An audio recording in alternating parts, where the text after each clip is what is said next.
What was billed as another game of the century appeared as though it was going to be just that. Early on, Florida escaped a near interception by Terrell Farley and turned the opening kickoff into a 3-0 lead. The Huskers answered back quickly by marching downfield on their first possession and capitalizing with a swing pass from Tommy Frazier to Lawrence Phillips to go ahead 6-3.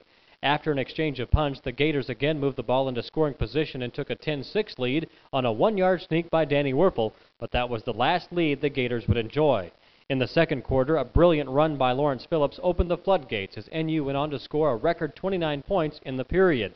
A penalty and 2 sacks after Phillips' run, the Blackshirts turned in their second safety in as many bowl games to seize control. Taking notes from Phillips, Frazier kept the ball himself, bounced off left guard Aaron Taylor, and broke away down the right side for a 32-yard gain. 4 plays later, Amon Green took it in from the 1 to give the Huskers a 12-point lead. The Husker defense stuffed the Gators on 3rd and short to get the ball back in good field position. With a tremendous individual effort, Frazier converted on 3rd down on the Huskers' next possession, and Chris Brown added 3 more points to make the score 25-10 Nebraska. With a 15-point lead, the Husker defense again got into the scoring act with a heavy rush and a Michael Booker interception, which he returned 42 yards for a touchdown. The score gave NU a 22-point advantage and Gator coach Steve Spurrier a headache. Trying desperately to get back in the game, the Gator offense was sent backwards 12 yards by being sacked on 2 of their next 3 plays by Mike Rucker and Eric Warfield. With time counting down in the first half, the Husker offense went into their 2-minute drill, and quarterback Tommy Frazier showed his versatility by hitting Brendan Holbein for a 33-yard gain. 4 plays later, Chris Brown added his second field goal of the game to send NU to the locker room with a 35-10 lead. The Huskers opened the second half in similar fashion, reaching the red zone on a perfect 3rd down strike from Frazier to Clester Johnson. But a Gator interception in the end zone ended the threat. The Blackshirts didn't let up in the second half either, as Farley drug Werfel to the turf on 3rd down to end one Gator possession, and Eric Stokes picked off a pass and returned it to the Husker 30 to end another, and continue the dismantling of Florida's fun and gun offense.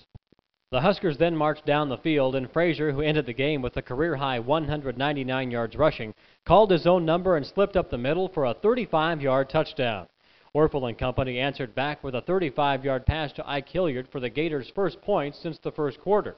But any thoughts of a Florida comeback were doused on the second play of Nebraska's next possession. Tommy Frazier kept the ball going right on an option and turned in one of the most spectacular plays of his great career.